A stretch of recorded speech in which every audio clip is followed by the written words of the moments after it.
This is a very special episode. Inside Out, head-to-head, Zootopia. The Inside Out cast is insane. I think you have the cast there for sure. Both of these won the Oscar for Best Animated Picture. When they show up and Judy sees all these animals naked, yeah, it makes sense, obviously, but in this world it doesn't. I don't know if you remember Cranium Command at Epcot. Rumor on the street is that John Stamos may or may not own Buzzy. I think it's sued. I think it's sued by John Stamos. This podcast was brought to you by The Magic Candle Company. Relive your favorite theme park memories through the magical sense of smell. Receive 15% off at checkout by using discount code DEBATE and help our channel in the process. Welcome, everybody, to Diz or That, a Disney debate podcast. We are back again here. My name is Justin, and I'm joined by... I say my name. Is your name Chris? Yeah, but usually I do my name is Chris, but Yeah, I just say sorry, I'm joined by Chris. curveball. I say, I just Chris, hey, Chris. Yeah, we're back. We're back and again. This is a very special episode. It is special. It's very special. It's very timely. Timely. With a movie release coming out today. What are our two topics, Christopher? What are we discussing? So it's a movie battle. We're doing a little bit of a jump into movies. We wanted to do something around Inside Out. Inside Out 2, coming out on June 14th in theaters near you. And so we wanted to obviously do a little bit Inside Out debate. And we thought about what we were going to do against Inside Out. And that's not an easy thing to do. Not really at all. There's definitely the wealth of Pixar movies to choose from. There's just Disney animation in general. What would match up well with the emotion and what lines up, which you can put head to head, and we landed on Zootopia. I think it's a very good one to put against Inside Out. Personally, both these movies are solid, and I watched both of them yesterday. I watched both the movies yesterday, and I'm going to be completely honest. I don't think I have a bad thing to say about either of these movies. No. I may have to pretend a little bit. So we did have to, and this is full transparency. We had to flip a coin on this because I don't think we felt very strongly about one or the other.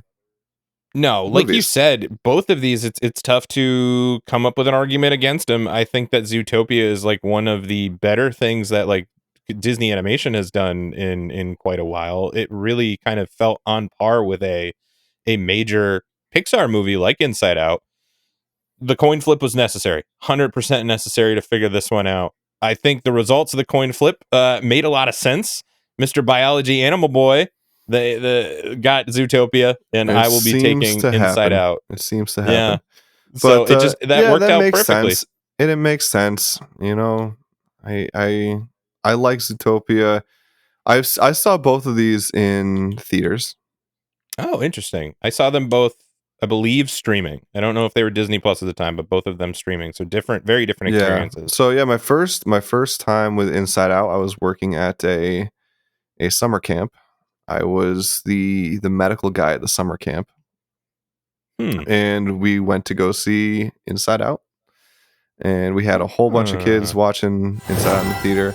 And we got pretty much through the movie until it started to get a little intense. That's when one of the kids started crying. It was the scene where Joy falls down the pit. He didn't like that. I had to take him out naturally, and I talked to him. And that was the last I saw in the movie for a while. I didn't end up finishing it for a while until honestly yesterday. Just recently, yeah. And yesterday I finished the movie for the first time, and it's really good. It's a really good movie. When I was watching it, I'm like, oh, I kind of wish I was on the Inside Out side. But then I watched Zootopia again. I watched Zootopia in theaters, loved it then. Saw it again yesterday, and then I was like, yeah, I think I can get behind Zootopia as a movie. As an adult, I think I like this more. Yeah, sure. I think that both of the, this is not Some of these debates I feel like are a little difficult sometimes for me to like formulate what I want my points to be when I'm thinking about the other one. And this was very natural. This felt very easy, like to just be able to sort of like come up with points for either side on why these I mean, films are pretty great. I think I have some good points, but I don't think I don't think the points necessarily counteract anything against Inside Out. I think they're good points that are for the film, but I don't think I can say like this is better than Inside Out for this reason. I think I can say this makes this movie, I think, really good. As we've been doing these debates more and more, it does seem like the stronger points are the ones that aren't just like my thing is better because your thing is bad. It is just that like it has to stand on its own 2 feet. And it has to do its own thing. There are some movies that or not some movies, but some topics we do where I feel like I could totally trash some things. And yeah, I mean, with these, you can't. Yeah, it's tough. I mean, both of these, right? I mean, 2015, 2016, both of these won the Oscar for Best Animated Picture. I didn't even look up any of the information around them, so that's really interesting that they both won. That's amazing. Inside Out 2015 and then Zootopia 2016. So they both won the Oscar. They also both won the Golden Globe for Best Animation Picture. So makes sense. And the Rotten Tomatoes score, which we use again, not where are the Rotten Tomatoes like them. They're both at 98%. Both at 98%. That's 98%. Insane. That's insane to have that high of a score, regardless. But for them both to be tied right there, that's a good fight, man. Well, like, this is a good matchup. Yeah, these were really powerful movies when they came out, and this was we're pushing almost 10 years ago. Inside Out was about 10 years ago, so we have the second one coming out 9 years later. Zootopia was huge when that came out too, obviously, but Zootopia was up against Moana, which came out the same year. Oh, so, wow. Yeah, this was a big time. Disney movies were, and then we also, the year before, we had Avengers that came out. So for movies, for Disney movies, they were really pumping them out. Yeah, that's huge. And for it to be up against Moana and for it to have won everything, like that's insane. Yeah. Moana is a very, very strong, critically acclaimed film. That's nuts. That's awesome. Same studio too, right? Same studio back against each other. It's not even a Pixar Disney animation thing where they're two different worlds. It's pretty much the same. I don't want to say the same teams, but it's like it's probably under the same roof. Insane. And that's definitely something that, we haven't seen that amount of dominance from Disney animation, so there's definitely like a little resurgence right around that time. Solid films, man. I think basically anything that Alan Tudyk is in will be successful. Will do great, that's for sure. Was he an Inside Out? Did he have a cameo in there? I looked up the cast list. I don't believe so. That he did. I do not think so. So with that, I want to dive in. I got my little Disney book. Have I ever showed you this book? I got a little Disney book where I write all my notes in. So you got a few. It's better than my Google Docs that I have. It's better than my Google Docs. I was using that for a while, and now we're moving on to pen and paper, trying to connect with the mouse a little harder.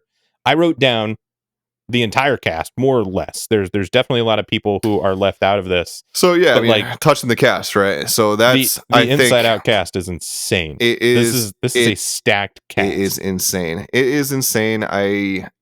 If we're giving points out for specific things, I think you have the cast there for sure. It's unreal who they were able to get for that. I would say if we're talking about it, I mean, obviously Amy Poehler as Joy, she is the star of the film. Then you have all of the other emotions, I think we call them emotions. I don't know if they refer to them as that in the actual movie, but you have anger, who's Lewis Black, perfect cast. Fear, Bill Hader, not necessarily who's not returning for Inside Out 2. I did not know that. No, he's not. This is the first time. That's interesting. What's interesting to me about that is like Bill Hader, I don't necessarily feel is like the perfect embodiment of that emotion, like Lewis Black is for anger. But his voice and the way that he portrayed that character was perfect. It was perfect. Same thing with like when I think about Mindy Kaling as discussed, like who also is not coming back. She's not coming back She's either? not coming back. Both her and Bill Hader did not accept the terms. What is going on with that? I think they're the only, if I'm not mistaken, they're the only two, and I think Riley is replaced with a Which kid. would make sense. Yeah, that makes sense to me. But, that happens. They're to both, not get Bill Hader and Mindy Kaling back, that seems like huge losses for them. And I don't know if they like just didn't want to put up the money, or if it was a money issue. Wow. I believe. I mean, those were also the big voices, the big names in that movie. Amy Poehler, she was given $5 million to come back with a lot of big bonuses. The rest of the cast was only given $100,000. That's a little. And rough, I think that was Bill Hader and Mindy Kaling. They were offered $100,000. The others came back, but compared to Amy Poehler's salary, when I guess Amy Poehler is a bigger star, but do you think she is where it's everyone else is making 2% of what she's making on the movie? Yeah, I don't think that is the case. And I do think, like, if we're going to look at it from a studio standpoint, it would be interesting to see how much time that Amy Poehler would have to spend in the recording booth recording lines for that. That's versus also Mindy Kaling and fair. Bill Hader. But I mean, like, I'm not saying that necessarily justifies that big of a gap, because that's pretty ridiculous. But if the idea was just to have, you know, a few hours for each of them in the booth to record a couple lines, like if they weren't going to be huge parts of it, then like makes more sense. But still, Bill Hader and Mindy Kaling, you can't shell out even just a little bit of money for them. That's weird. That's really weird. I mean, I feel like Mindy Kaling was, of course, great, as discussed. Again, a great cast. I think it works out really well, like you said. I don't think she was as memorable of a character as Fear was. I would disagree with that big time. I think that if I'm going to rank everybody, right, and we still haven't touched everybody else, because you had Sadness, which was Phyllis Smith, I believe is her actual last name, but Phyllis from The Office, who is like perfect. If I'm going to rank these, right, Amy Poehler, definitely number one, Joy. I would say number two, it's either Lewis Black or Phyllis. I would say like Phyllis is definitely she's also the second biggest role in the movie. Sure. Yeah. You know, the second biggest talking role, speaking role. And I think that voice is absolutely perfect for what Sadness is. And yes, I think like the two of them, Lewis Black and Phyllis, are both unbelievably cast. I mean, everybody really, but I would say if I'm gonna debate between Fear and Disgust, I would put Mindy Kaling way higher than Bill Hader in that. I feel like you could replace Bill Hader a little bit easier than Mindy Kaling. And I don't. That's fair. However, their new casting for Fear is, I think, a tell me about it. Perfect casting. I think this should have been the first person they chose instead of Bill Hader. It is the Tony Hale. Tony Hale, who is Buster Bluth. Yeah. I think that works out almost better than Bill Hader. That works pretty great. I'm not mad about that recasting. Yep. Yes, I'm definitely not mad about that. I like it. I think that fits. I think that they're both similarly in a certain same vein of like what they can portray with the character. So like, I think that'll be seamless. I see no issues there. Do you know who's going to be taking over Disgust? Disgust is Liza Lapira. Who's Liza Lapira? I personally did not know this person before. She was on NCIS. Okay. Like fairly Mom watched a lot of NCIS. I don't know. She was on it. She was Michelle Lee in NCIS, and I don't know, but we have some interesting. Yeah, I mean, I think some good characters come back still. I mean, Kyle MacLachlan as Riley's dad. I'm a huge Kyle MacLachlan fan, as you know, big Twin Peaks guy. The parents were very well cast. Yeah, I think they played a Pixar parent perfectly. As good as you can get. We'll dive more into the actual plot of everything. But here's some other people too, right? And it would be interesting. I don't know if they'll be able to bring them back in, but Bing Bong, spoiler alerts, Bing Bong gets dusted. He gets Avengers dusted at the end, but he's played by the one, the only Richard Kind, who like you can't get a more iconic voice than that. I'm surprised. I like Richard Kind. I don't know if he's done any other like Pixar stuff, but like that's a voice that like thank God they got at some point, because like perfect perfect casting again for Yeah, I that agree. character. I thought it was so good. I agree. I could watch anything with Richard Kind in it. Obviously, you got John Ratzenberger, who is, I forget exactly who he is, but he's just the small player, like worker kind of guy. Yeah, he's back in Inside Out too. Obviously, you can't do a Pixar film without John Ratzenberger. He's got to be in there, so we can't, we can't forget him. But here's two interesting ones that I found. Here's two very interesting ones that I found. There is a couple, like there's a mine worker cop. So there's a cop in the movie inside the mine, and then there is a guard, subconscious guard Dave. So these are two different characters. And I kind of forget who is who, but Flea of the Red Hot Chili Peppers plays one of them.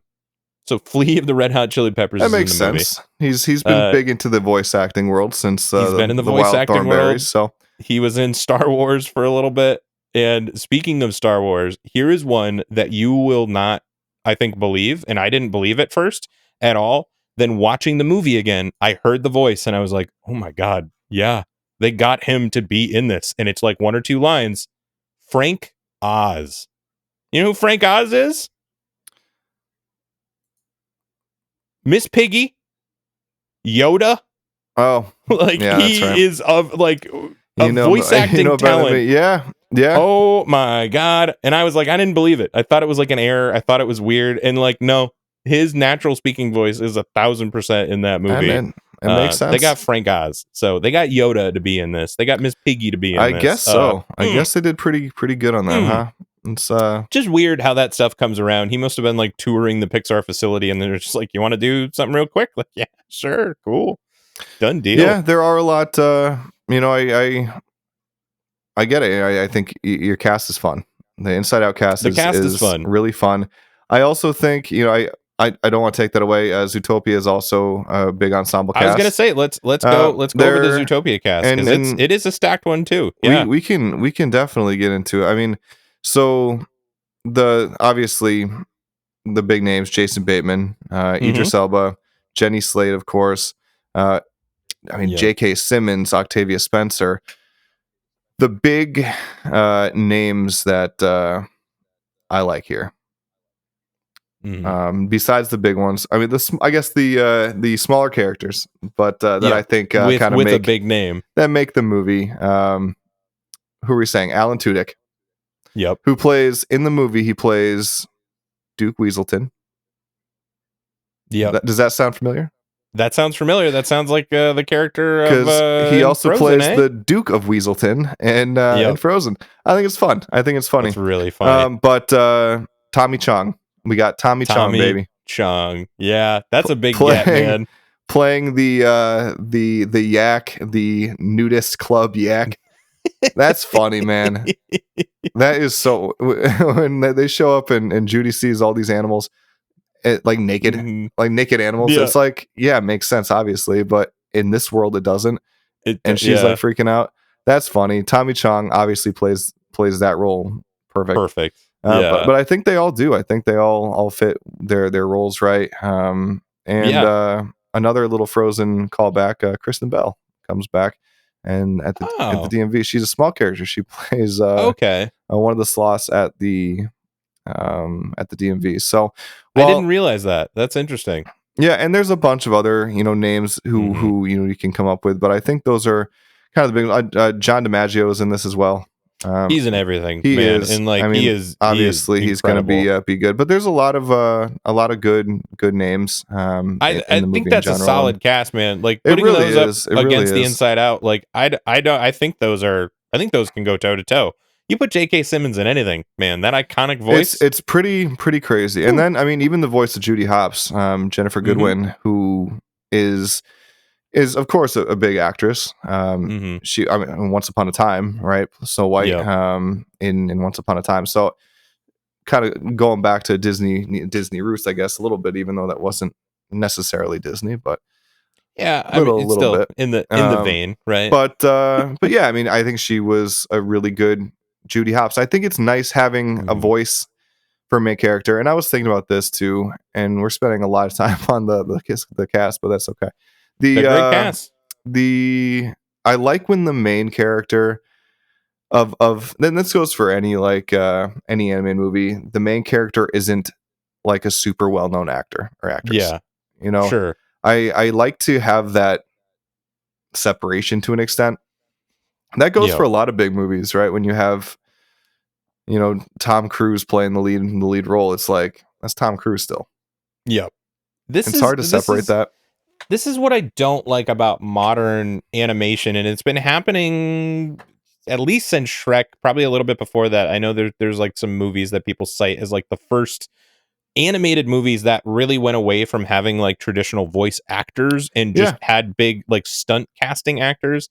And I think that that's fine. But when you get, and like I did really love the Mario movie, like I thought that was great, but like every one of the cast was just like, who's big, who's hot, that's kind of how it is now. It's like if you told a kid like, oh, and you gave him the story, read him a story, and be like, who would you pick as the actors for this? And that's just what it is now. It's just like all the biggest name actors you can get. That's kind of how all the animation Illumination, that's kind of their thing is like Sing. Was that every single actor in the universe? Let's just get who are we gonna put in this? That's how all these movies have been, and for better or worse. I mean, I don't mind. I think it's fun when they have the supporting cast be these names, because you hear the voices. Like hearing Tommy Chong as the act is like, oh, that's funny. It's Tommy Chong, but But the thing about that too is that he has such an iconic voice. Like, not saying that Chris Pratt doesn't have an iconic voice and that he wasn't great in Mario and that he wasn't great in the Lego movie. He absolutely was. But like, if we're talking about his voice versus Tommy Chong's voice, Tommy Chong has an iconic voice where Chris Pratt doesn't really have the same... an iconic voice for 50 years too. He's had the same voice for 50 years, and the parents know who he is when they watch it, and the kids might not, but that doesn't matter because those references are for the older crowd. And that's, I kind of liked that for that reason. I think, and we can get to this, but Zootopia, I think, had a lot of good adult jokes, not like dirty jokes or anything like, but a lot of like good adult jokes, a lot of callbacks to things that really adults are going to get in general, like the Godfather scene, where they have the shrew and he's like the Godfather, and it's like, like a kid's gonna watch that and he's not gonna understand what that really is. I mean, he's gonna understand the concept of what's happening, but not that this is like almost a scene from Godfather, the day of my daughter's wedding day. That's funny. What kid is gonna put together the reference of like the sloths at the DMV? Like it's stuff like that. Like it's gold. It's so gold. And I was thinking about that. I think that is the absolute funniest scene in theaters. That like exploded the theater when that happened. I can imagine the theater when what's his name, Nick Wilde, he says the joke to whatever the Flash. He says the joke to Flash, and he's like, 3-hump camel, what do you call 3-hump camel, pregnant. And then when his eyes like slowly open up, you see the eyes go up and you see the expression, and it's so slow. And then he just laughs like that. I think the whole scene is super funny, and that's I think the most memorable scene for a lot of people. Yeah, they showed that extensively, like in the trailers, and like to have it be that funny, to watch it in the actual movie, knowing the joke and knowing like what's going on. That is kudos, just how good that whole bit is. It is like really, really good. I think the joke, of having the sloths work at the DMV, like you said, I mean, that's funny, but that's like an adult joke. That's something that it's not a dirty joke, but it's an adult joke. And that's one of the things that I think Inside Out sort of missed. Like, I don't think that there's a lot of those in there. Somebody might call me out and be like, XYZ jokes. No, I mean, but they weren't really prevalent like that. Like, I definitely don't think. I think, just the idea was a little more simplistic in that way. It was really like was. So I mean, they're different. The Inside Out. So this is Zootopia. It's like a feel good movie. A little bit of here's your theme of don't be a jerk. Let's not judge people. Let's not have stereotypes. So there's that, but Inside Out is all about the feels. It's an emotional wreck. literally an emotional wreck. I was sitting in this room in this office, just like crying, just hoping nobody walks in. Like, and it's like, oh my God. You obviously they're different movies, but you don't get that in Zootopia. Yeah. I think, me as not an adult, I want to say that, but my preference, I think I like Zootopia a little bit more watching it for that reason, that I don't need to go into an emotional barrage of punch me in the face with this. But yeah, Inside Out, it really, like, it's such a fun ride for so long, and it has a little bit of feels, throughout the movie, but then just like the final scene of that movie, which was one of my points, is just like how incredible the ending of that film is, in that it just takes everything and just punches you in the face with it. Like, I know, we could argue Pixar movies all day long, but I don't know if Pixar's done something that has been like that impactful. And it's one of these things too, where it's like, I watch Finding Nemo fairly often. I watch Toy Story fairly often. We see those endings. They're emotional, they're resonant, but like, they don't hit me the same way that something like Inside Out does, that I just haven't watched that much. Yeah, I mean, like, and ooh. I don't know if it's because these are human characters, maybe that it hits you a little bit differently, or that it's just very, very real. That this is, of course you have the whole part of the movie where it's in the brain, and you have the emotions, but it's also, it's very real. It kind of is reminiscent of real feelings that you experience. And I think that's very special in that way. I think it's kind of, not going to say been done. Not that is obviously Zootopia and talking animals. Yeah. Okay. That's been done, been done to death. But, I don't think, Inside Out was the first to do what they're doing here with the emotions. I mean, there was that sitcom Herman's Head, which was literally the same thing, right?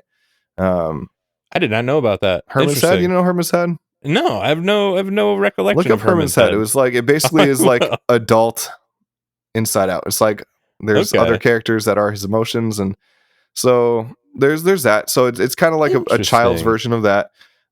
We talked about this before. Huh. I don't know if you remember, and I don't think you did, Cranium Command at Epcot. Cranium Command. I know about Cranium. We talked Command. about, I think, a little bit, but about that very well. I asked Katie if she remembered it. She does not remember it, but Cranium Command, where like it was like with Buzzy, a 4D theater kind of thing, where you would go into the basically this kid's head and watch. That was really cool, and that kind of is the predecessor, I guess, to Inside Out.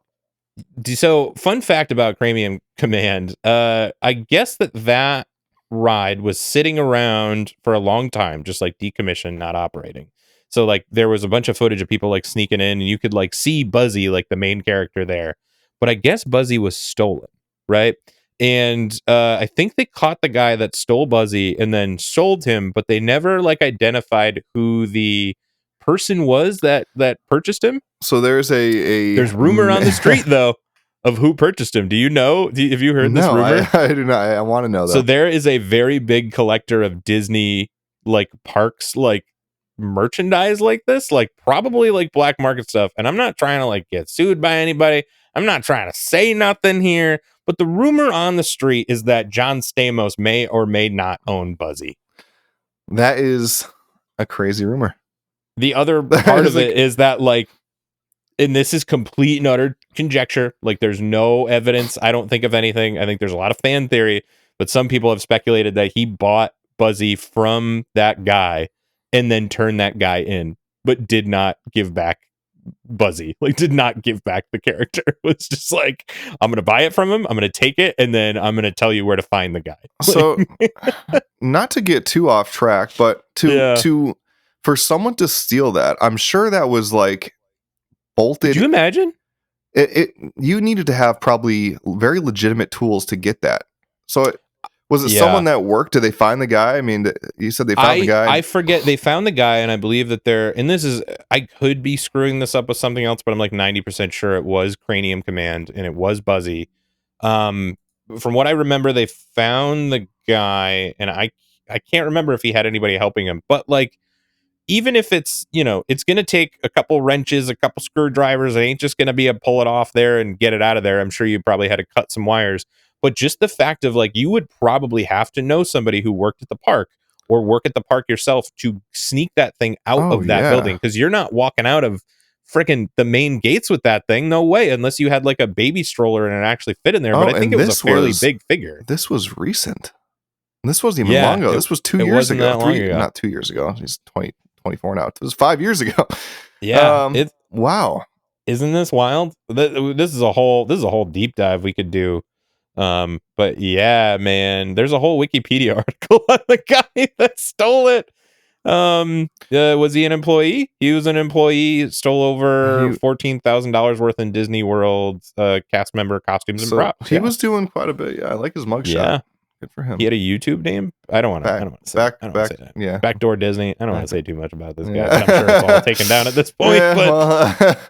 Interesting stuff. Stuff. I'm not applauding him, but he got in trouble. He served his time, so good for him. He did something with Haunted Mansion costumes, $30,000 from 2 customers through PayPal. That's crazy. Sold something to an NBA player. That's wild. I don't know if this actually went to this. Lopez unknowingly bought, including clothing from missing Buzzy. So there's nothing here written about what actually happened to Buzzy, but that was the rumor that I heard, because I know that John Stamos is a very big collector of Disney merchandise, and he has a pretty good relationship with the mouse. So that would be pretty wild if you sold something to John Stamos and then John Stamos turned you in. That'd be crazy. So if that's not a heavy theory and rumor, I want that to start now. So we're gonna clip that one out and put that on the on the gram. It is wild. And you know who did the music for Cranium Command? Who? Randy Newman's cousin, David Newman. Are you serious? He keeps coming back up, baby. It's all connected.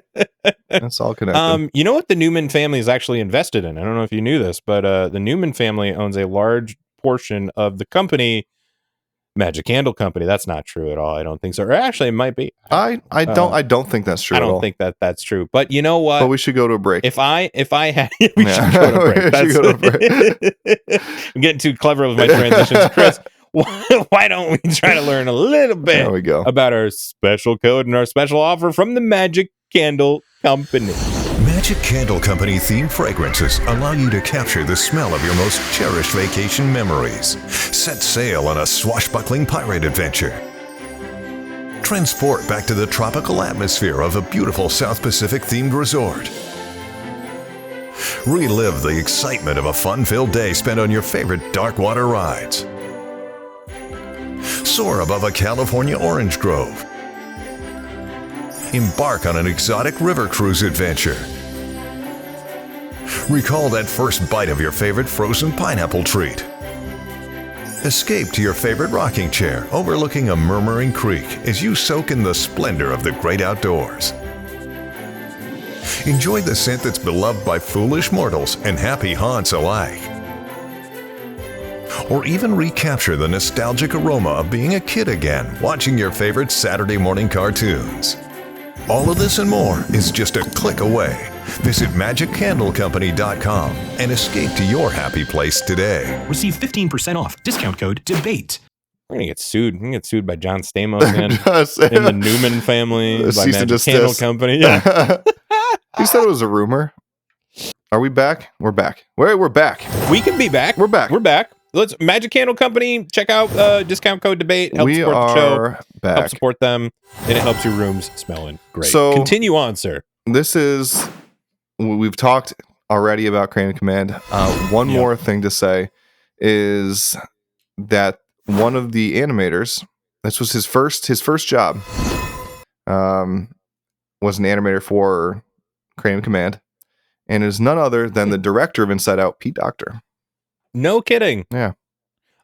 I mean, I haven't watched any documentaries on Inside Out and see where the story genesis comes from, but like, yeah, I don't probably got to be somewhere in there, right? You would think. I mean, the fact that he worked on that, I'm sure that was very had to be somewhere in the old noodle, right? Or it just, or like, I don't know how much he had to do with the actual story treatment in developing that, but like, it was his story.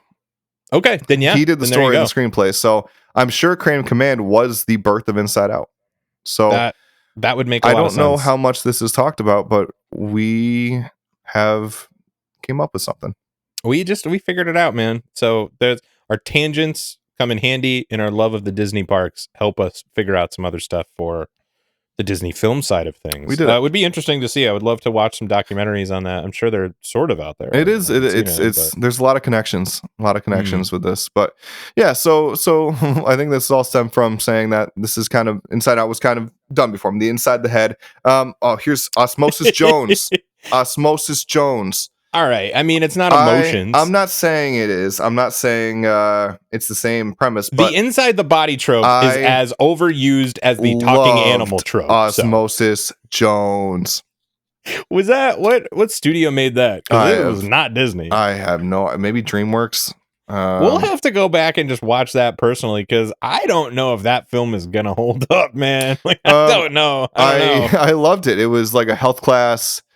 That's true. A great health class movie. Well, was it Bill Murray? Was that was it Chris Rock or Chris Tucker? No, Bill Murray was the guy that is inside his body, though. Oh, it was inside Bill Murray's body. And then was it Frasier, or was it, who was the pill? You had the pill, and then you had Osmosis Jones. Oh, jeez, I don't remember. Okay, all right. It's been a minute. You love the movie so much, bro. I did, when I was 7, but Warner Brothers Pictures. That's who that makes sense. That it did not do well. It did not do well. I'll tell you that. No. It did horrible. Actually, it lost just off the bat, almost like $50 million. So I feel like you find that movie in the bin of old movies with like Shark Tale. And the other like knockoff films that are, not saying that Osmosis Jones was a knockoff film, because fairly original. Yeah. I don't think there was anything that was quite like it, but probably not at the time, but no. Yeah. So interesting in the body trope, I guess, like personifying things within the body to understand them better, right? Yep. Same-ish concept. But yeah, I mean, like you're gonna say, talking animals. I'm not giving you the point. Also been done. I don't know. So I was thinking, and I don't know. First of all, I'll say this much, which is where I get the point. We have never had a bunny cop before. Ever. In anything. Yeah. No one's ever even thought of having a bunny as a cop. Sure. Yeah. No one's ever thought about it. It's the whole plot of the first couple minutes of the movie. Yeah. The first time that anyone's ever thought of a bunny being a cop. I just don't think it's ever been done. And what animals have been traditionally portrayed as being like animal police cops? Officers? Yeah. Probably not bunnies. Sure, never a bunny. Never a bunny. It's never been a bunny. It's never been a bunny. I can't think of one animal we got that. that's been associated with the police force. That's funny. The fact that Judy has 275 brothers and sisters, I think, is very funny as well. That was really funny. That was really funny. Also good. But I mean, the movie itself, it kind of plays out like a mystery plot. That's fun. You love a good mystery, right? It's like a police procedural, it's a bunny which is what is done really well. That's a thing that like Pixar does really well that I think they got really right in Zootopia, which is like, sure, you're doing the talking animal thing, but there's a bigger story around that. And it's not just the deep meanings, but like there is an actual plot that like uses that world and uses those things well, for sure. Where there's some other movies, and I really haven't seen something like Secret Life of Pets or any of these other like pet movies, but there's some other movies where they like use like personified animals, and then they're just like personified animals, and like, isn't that kooky? And it's like, no, give me like a story. You're totally right. Not only the story, but each animal kind of has their own thing, their own weakness almost. Like the wolf guards having to howl when they howl together. I mean, they bring a lot of real life things to make these animals, not just the sake of them being animals. Haha, they're animals talking, right? They all have a purpose. But I think the world was really cool. I think the original plans of having like an Animal Kingdom Zootopia world has been kind of thrown out. I think we're kind of in on that Latin America. I think it's happening. I think it's definitely, I mean, it's happening overseas. I forget which actual overseas park has it built, but like it looks insane. So I think it's a cool world. I mean, you have a bunch of these different biomes, which is fun that all these animals can exist in. So that's pretty cool. They really didn't hold much back there. And the world building is amazing. As far as a sequel, I mean, Inside Out was set up to be a sequel. It was like there's gonna be another one. Zootopia, I don't think needs it. I think it would be hard to make another one that is going to be as good. I can see, and I may be eating my foot, but I can see Inside Out being just as good as the first one. Yeah. That's tough for a lot of sequels, but I can see, just based on the premise of what this is, I think it could be as good. I don't know about Zootopia. They definitely chose the age of the child very on purpose, like in the first Inside Out, to allow for more. And then just like they knew it when they were doing. They're like, oh, and then the second one we're gonna have look at the puberty these button, new emotions. Yeah, we're gonna have some cool stuff. But yeah, I mean, I think you have that Zootopia. I think it's a really good standalone movie that we don't need a franchise out of. I agree with you from the standpoint that, like, can they do it as good as the first one? And I think that's going to be really hard. I mean, just based on how the first movie played out, are we going to do another mystery police story? I think it's open to it. I think you could. I also think that you can offshoot really hard from this. And granted, it would be tough to do a sequel that's just like the Sloths at the DMV or like some other completely new, different character. But that world building is so strong that I foresee a Disney Plus show, something else. Like they really use that. Build a good world, but it's also. I don't want to argue against what I'm supposed to be fighting for. It's a good. Well, that's what I'm saying. It's a good standalone movie. I think it's a good world, but it's. How do I put this? I mean, it is what it is because it is. That makes sense to me in my head.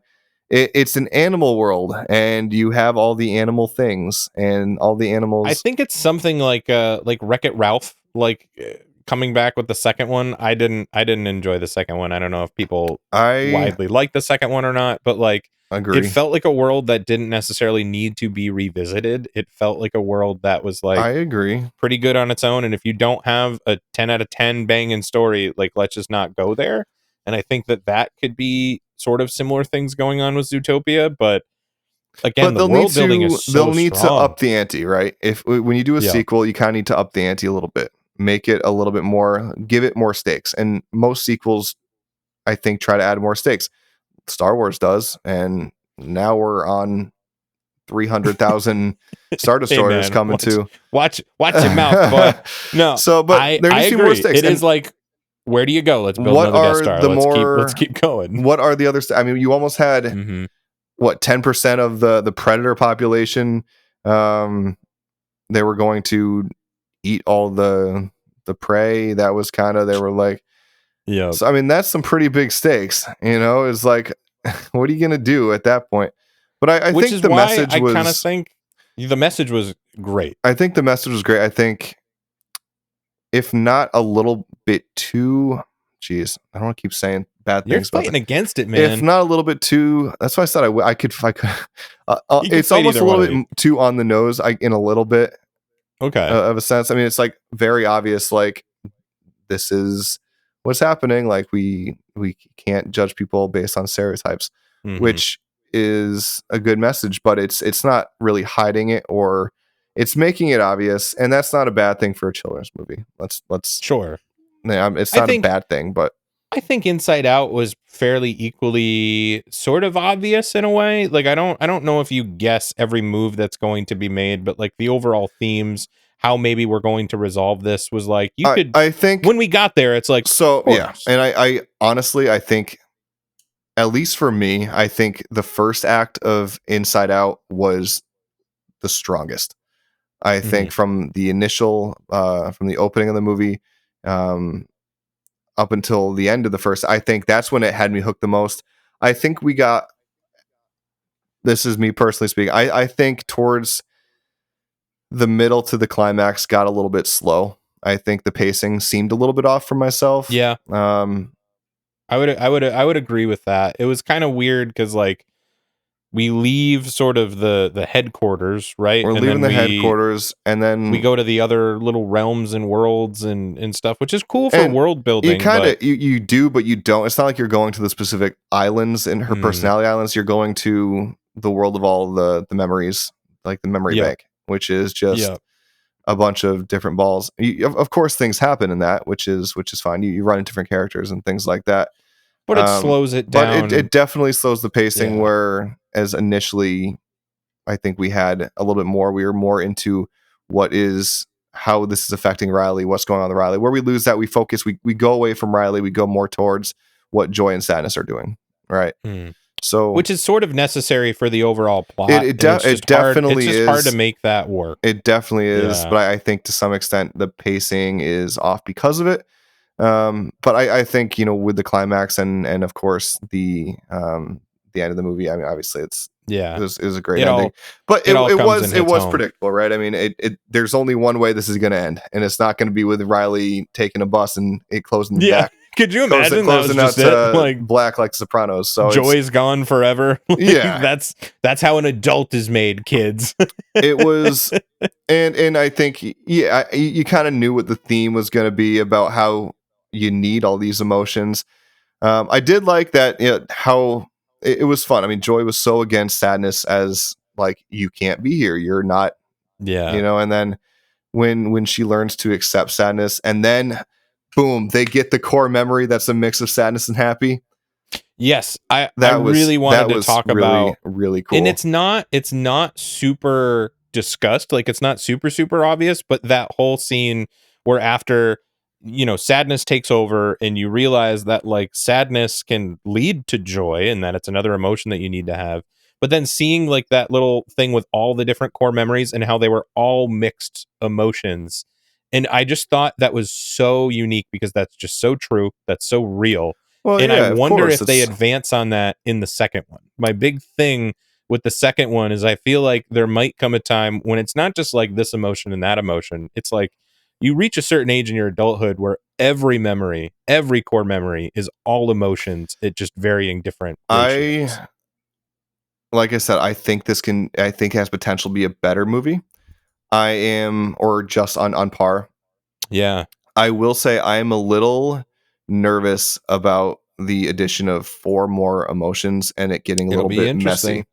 It'll be interesting. It's going to be interesting. It's going to be fun seeing. I think having Maya Hawke in the second one is a really, really interesting casting. I don't think Maya Hawke's ever done any voice acting before. I don't know if I'm just speaking. I think I don't know if she has. So I think. Hold on, because I'm pretty sure. I could be very wrong. I could be very wrong on that. I don't know. I don't know her IMDb well enough to. I don't think she judge that. I think she's only done. Okay. Yeah. No. It's looking like that. I mean, maybe somewhere deep down in the IMDb, but yeah. Mainly. Yeah. It looks like this is her. Mm-hmm. And I like Maya Hawke a lot. I think she's a great actress. I mean, Asteroid City was one of my favorite movies of last year. And obviously Stranger Things, of course. But of course, I really am interested to see, how that plays out. But besides it just being Maya Hawke, like I was saying, I think there is potential for it. And I don't know how they're going to utilize. But we have what is it 4 new emotions? Am I right on that? We have that would sound about right. I haven't looked up the actual cast list. Envy, embarrassment, okay, and oh geez, I wish I knew how to say this. Ennui. What? Ennui. I wish I looked. Enwy. Cast. Enwy. We're gonna go. Like, is this an emotion or is this just it's an emotion? It's it's a character, a feeling of weariness or dissatisfaction, boredom. Okay, interesting. Interesting. They're really pulling out weird ones because, like, honestly, I wouldn't have picked the crew in the first movie. Like, if I was just coming up with this, I wouldn't have picked the crew that we got. Like, who would have thought that Disgust would have been an emotion. I think like one of the main emotions. I think they right? probably started from what a baby experiences. So happiness, sadness, and then as a kid gets older, anger when they have outbursts, and then being afraid of things, and that's what I'm thinking. And then obviously the kid, the broccoli scene is like that's disgust. So I think that's probably where they were. Where they're getting that. That's what I was thinking. I was just thinking of like because I thought the same thing. How did you pick these specific emotions? Obviously happy and or joy and sadness, right? But you need to start from young to old, and that's kind of the premise of these. As she gets older, she's having these new emotions. It makes She's sense. becoming envious. It really does she's make sense. having these, and it's almost like, because if I was going to do that, right, and write that movie, I probably wouldn't have chose disgust. Disgust would have been an emotion that was kind of halfway between like something like fear and anger, or sadness and anger, like something like that. But like, that's kind of the beauty. And I wonder if they maybe even touch on that. Not that like these characters are having children, but it's almost like they're kind of born of that, So I think it'll be more interesting too, just to see how they introduce these characters. Like, are we just going to open up scene 1 and then they're just here? Or like, do we get like a Buzz Lightyear-esque sort of intro into these new emotions? Like, here's the puberty button happening, and oh my god, we just got a shipment of new emotions. It will be interesting because there are 4. So we have anxiety, envy, ennui, and embarrassment. So that's 4, and they're all kind of I don't want to say negative emotions, but they're a little bit, right? They're very puberty-esque emotions. I think these are all things you get in your teen years. So it's going to be cool. But like I said, I feel to an extent it might feel like there's too much going on. It might feel, the poster is literally them being crowded out. Have you seen the poster for Inside Out 2? Yeah. It looks like a lot going on, Which is interesting, because maybe they're downplaying fear and disgust in that, because we don't have those actors back. So like, maybe it's a few quick little lines and then we're moving on to different stuff. I think making room. I think the focus is definitely going to be on these new emotions, because this is what she's experiencing. So we'll definitely see. I'm looking forward to it. I think it's going to be a good movie. I think it's going to be great. We'll definitely have to figure out a way to chat about that, because I'm interested. No Pixar movie is every Pixar movie is worth a discussion, right? Even the worst rated ones. But like, I got faith in this one, man. I got some faith. And I really need a win. I really feel like I need like a Disney animation win right now. I need that in my life, so. I don't know if you've seen, but also we have your boy Flea and Frank Oz coming back. Hey, I love that. I don't know what that. Way to ruin it for me. It didn't say what roles are going to be, but they're going to be back in the. I would imagine probably maybe just more of the same, which is cool. If I like, that's fun. I don't think it's as fun, like we were saying, as some Zootopia stuff with like Tommy Chong, but like, it's fun. It's fun for me.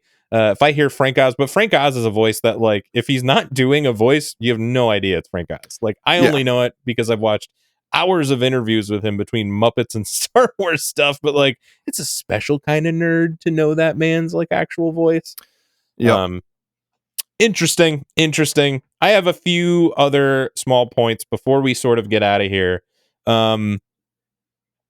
Very, very cool scene when they first and it's not when they first show up to the house in Inside Out, but the dream sequence. Remember this scene where like she moves into the house and then they kind of go over like how dreams work in that world, and they show the house, and it's like a nightmare. It's a scary house. It's a haunted house. Yes. It's a haunted mansion. Do you notice the music playing in the background? That's the Haunted Mansion music, baby.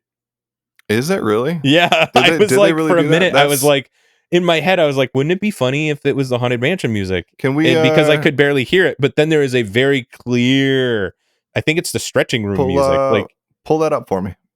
Pull that up, Jamie. I'm just kidding. We don't have that technology. we can't do that. We're gonna get copyright stricken if we do that. But I'll send you the clip, man. It's there. Yeah. Oh, they did. So that's you're talking about the dreams, but yeah, I mean, there's a lot of different things that they kind of explored, not only just emotions, right? And that, but the dreams, that was good. I liked what they did with that. I liked how it was like, it was silly, you know. I think. So the dream itself was good, but when they actually explained how they were making the dream, I thought that was a little bit silly, but whatever. It was silly. Fun. I did like the idea of here's all the memories throughout the day, and we're like dumping them, and then that's the process of how the dream gets formed is through all the memories of your day, which is a proven fact. Like they've had people wear like red tinted glasses, and then you dream in red tint. Like very cool and like very accurate. You know, the guys that were like deciding what things to throw away. Yes. So they were fun, but I liked when they picked up like this old song that the gum commercial song, and they would just randomly send it as a prank. Yeah. I mean that's fun. So it kind of it shows like how they're explaining all these like different things that you don't think about, like earworms and things like that. So that was pretty cool. It was there's just a lot of these little subtle things throughout the movie that I think were very neat. We were talking about, you know, the really in the feels about Inside Out, right? Yes. And I don't have a lot more to say about you know, like we really touched on a lot, but we're about wrapping up. We're talking about jokes, but a couple things that I really liked in Zootopia. The saddest scene, I honestly think this is sadder than any scene in Inside Out, and this is a big okay, and honestly I might cry thinking about it. Actually, this messes me up. I can't think about this. It's intense. You know when Nick was, it's emotional. Wow, this is it's really emotional. You up. I'm not going to cry, but it's emotional. When Nick was like when he wanted to join the Boy Scouts. Yep. You know, the Junior Rangers or whatever they were. Yep. And they show like, oh, dude, it was like my mom like scraped up the money to get the uniform. And then he goes there and they like hold him down and put a muzzle on him, and he runs out like crying. That is heartbreaking. You're this is tearing you up right now. Just Are you kidding me? Yeah. That was to see like him, like a little fox get like just destroyed like that, and they put the muzzle on him like that, saying like it really is like, I mean, they were all about this movie. That's what I'm saying. It was kind of on the nose a little bit. It was all like prejudice and stereotypes and racism and this is not okay. But that I thought that was so. It's a deeply such a sad scene. Like And that's what I really liked about I think the movie itself is there was a lot of complexity to the characters and their motivations in this. Whereas I'm not saying Inside Out wasn't complex, but I think by the nature of what the emotions are, they can't really be as complex as they're a little one note. And they kind of have to be. Joy has to be happy, you know, and sadness has to be sadness. And you get a little bit of you know, kind of bring them together in the end. But in general, I mean, those characters are those characters. Yeah, I would absolutely agree with that. Whereas, even the sad parts of Inside Out weren't like they're this like beautiful sad. Like it's just a different sad. Yeah, that is a heartbreaking scene to where the end of Inside Out is just a very emotional, taps into your own feelings, but it's also beautiful as sad as it is. Like, yeah. So I would agree with you. I think that is probably sadder than any scene in Inside Out, and probably most Pixar movies, maybe outside of like Nemo's mom getting like eaten up, right? A little Bambi moment there. That didn't do it for me. It was sad, but this did. When you see, I don't know, seeing like bullying like that is like, that is. Did you ever try to join like the Boy Scouts and they held you down and like threw mud at you? I did. I don't think I was ever bullied unless I'm repressing something. But like, but it's like you can really feel for him. You know, he was so excited to see like. I'm so excited for this. You know, he's poor. He doesn't have the money for it. His mom gets him this suit so he can. He's so excited for it, and he's so excited to be there with them. And then they do what they did. That is, I think it's very real as well. And it's not that. I mean, that kind of scene hasn't been done before. I mean, that's like Carrie. Sure. That's like the Carrie moment, right? But yeah. And to your point too, like the entire movie it's a feel good sort of like journey movie. It's the hero's journey. So these little moments are sort of repeated in many stories, but that doesn't take away from those moments and the impact that it has in the film itself. So no, yeah, I mean nothing. Definitely, yeah. The story is as original as the story can be, but yeah, I mean, I ultimately. With Judy, like in most things, she does the cop, she does the thing, she retires, she's out of the force, she comes back. I mean, how many times have you seen that kind of thing? But Classic cop trope, right?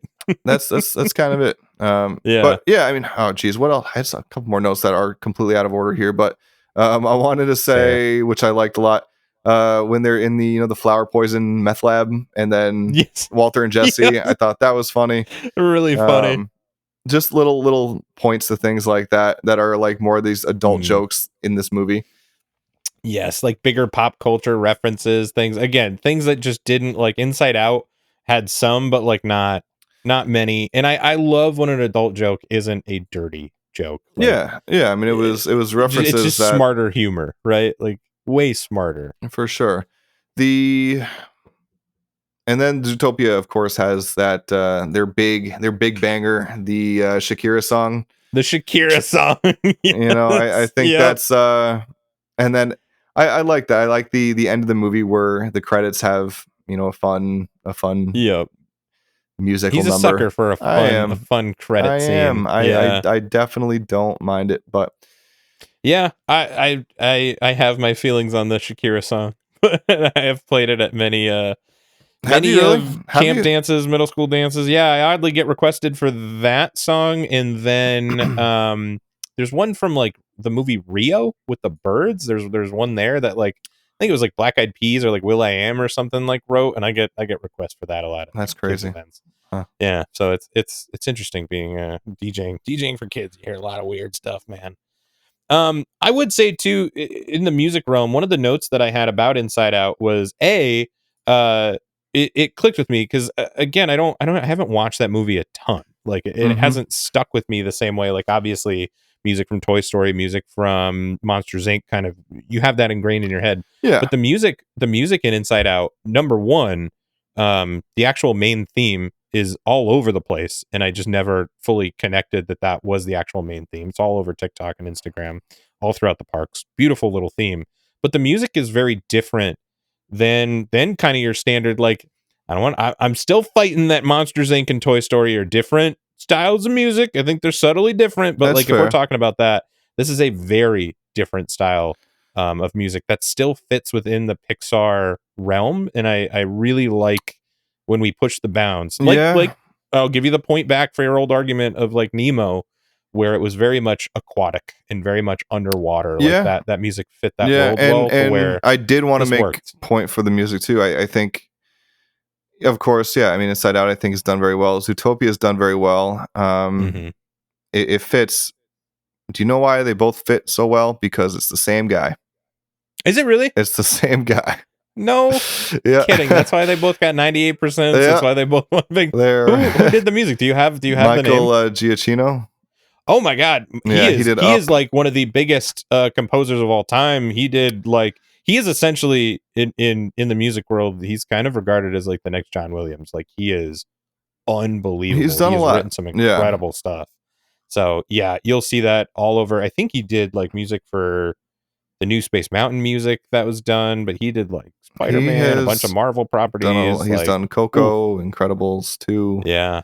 He's done a lot of Star Wars. You're right. He's done a lot of stuff. Marvel. Yeah. Mm-hmm. But I think he had like 4 weeks to score Rogue One. It was like an unbelievable turnaround, and like not a lot of people love that soundtrack. And like, I get it, but when you put in perspective that the dude had like less than a month to write an entire film's worth of music is insane. Good for him. He also did Medal of Honor, which I don't know if you ever played Medal of Honor Frontline, but that music is probably we've played Medal of Honor. I was playing it a couple months ago. I played. I didn't finish it, but I started at least a couple hours into it. But that music, Medal of Honor Frontline, is, I don't know if he did Medal of Honor Frontline. However, I think that's the best music. And if he didn't do it, oh well. But geez, if he did do it, dang. Kudos. Yeah. No, I think fantastic composer. Can't wait to see more stuff that they've done. Michael has he did do Medal of Honor Frontline. All right. There you go. Very he cool. Has a very unique story too, wow. Where he just like, I think he was in charge of hiring people to do music for certain like video game projects, and then he just started hiring himself, and that's how he became very, very like successful and famous. But absolutely, like the next John Williams. These movies, 100%. I mean, they get the best people. They get They the do. absolute best people in the industry to make the best. I mean, I don't know anything about what goes into more than like a basic individual's knowledge, but what goes into making an animated movie. Mm-hmm. I mean, the skill that it takes, I feel like we really take that for granted, and what goes into like even just making a simple animation is not a simple animation. There's no such thing as a simple animation. It's a lot of time, effort, huge teams that work on this stuff now. I mean, these are the hundreds of people that go into making this one product is very cool, but these are the best people in the industry. They're on these movies, and I mean there's a reason why they do so good. I don't know what happened with The Good Dinosaur. We won't talk about it today. Say, but what kind of team was on that one, man? Sorry, Pixar, but like that's okay. Oh boy, that's a rough one, man. We're talking. We'll have to put. Man, if Pixar ever has another clunker, we're gonna put that up against The Good Dinosaur. Jeez. Oh my god, that was a rough one. We'll see if I can actually make it through that. So other than that, and speaking of just animation, I really love the animation style in Inside Out. It's very like unique. It's almost like those characters are like fuzzy or something. Like I can't. I guess it's so otherworldly. It's for sure. It's very neat. You're right. So that's something maybe you have going for you to do for Zootopia. Not that the animation, the colors were insane and it looks so good, and that all the animals are animated very well, very distinctly. They all have their. But Inside Out, they really need to make. They had to start from scratch. There was no base of what should this look like. Yeah, what does that world look? Yeah, I'm looking at a screenshot, like just a paused image of Zootopia right now, and it looks like very photorealistic in a lot of points, very cartoony in others, but like very tastefully done and well. But again, yeah, you have the reference footage of rabbits and foxes and I mean, granted, yeah, I mean they need, else, but they have so many different animals they need to do. So I get that, but for Inside Out, I mean, they had everything is original. They had to, less, right? everything. They had to come up with what an emotion looks like, and how do you do that? You know, and I think a great job thinking about it in terms of like how can we make these costumes and put them into Disney parks? Like it all works, man. It's all good synergy. I really like it, but I'm interested to see the next one if they continue on. I would imagine you're going to continue on with that like cool animation style, but it's just so subtle, and so I would love to hear an animator talk about like what they were going for with that, because it seems like there was other intent, but they almost look like little stuffed creatures to a certain degree. Like it's interesting. It was an interesting look. Yeah. It'll be interesting to see what they do. Yep. In the number 2, and I mean, as we talked about, that's you know, we're very much looking forward to this sequel, and I really hope it crushes, man. I really hope they knock it out of the park, because Disney needs another win. I think Pixar needs like a good win right now. Like we could use another classic, and maybe it's not the next Toy Story, maybe it's not the next just Inside Out one, but like you get anywhere close, you get me something close, like one of these decent Pixar sequels, and I'd be happy with that. I just want to be back in that world. I think that would be very, very neat. 100%. Yeah. 100%. So that's pretty much what I feel like I got written out so far. I mean, again, we'll probably be touching some of this stuff again, and I could honestly probably talk about that ending of Inside Out 1 and what that means, but I would love to potentially have us see Inside Out 2 and then chat about that film, and we should. We'll do another what it means for number 1. Yeah, maybe Inside Out 2 discussion. It would be fun. We could do we could do 1 verse 2, or just chat about the film in general. We'll see what we're feeling. And if you want to let us know what you would rather see, make sure to obviously leave a comment on YouTube, but let us know on Instagram and on TikTok. You guys can find us there at Diz or That Pod. That's DIS or That Pod. We're on Instagram. We're going to be putting up a poll the day that this thing goes live. We're going to be putting up a poll on which one of these is better, Zootopia or Inside Out. I don't think we had any sort of definitive answer today. I don't think we had anywhere remotely close. Some of these, sometimes I feel like we can feel like we had an answer, and I don't think that's the case today. No, that's kind of how I knew it was going to go to an extent. I mean, you can only... We were fighting for each other's movies at one point. Yeah, so I mean, I can't... I really like them both. I like I said, I think my viewing experience with Zootopia edges Inside Out a little bit, you know, but... Okay. But yeah, I mean, ultimately though, yeah, I don't think much negatives can be can be said here. I think it's going to be hard. It's going to be very much up to personal preference, and like it would be interesting to put these up and then put them up in a few months from now when the heat of Inside Out 2 kind of dies down. So we'll see if Inside Out takes the poll. But again, you can find those polls on our stories over on Instagram, Diz or That Pod. We're on TikTok too. Like we were saying, if you want to watch the video versions of this podcast, they are available exclusively on YouTube, Diz or That Pod. And then if you want to just listen to us and not look at these little pretty faces over here, you can just listen to us on any of your favorite podcasting apps. I'm pretty sure we've got them all, but we are on all the big ones. It's a good listen. We appreciate all the love. A lot of people like to listen and not watch. I don't know what that says about my confidence and my appearance, but hey, I'll take the views. We'll take the listens we'll either take way. the listens. We appreciate you guys for coming and hanging out with us. We will see you in our next episode here at Diz or That, the happiest debate on earth. This podcast was brought to you by the Magic Candle Company. Relive your favorite theme park memories through the magical sense of smell. Receive 15% off at checkout by using discount code DEBATE and help our channel in the process.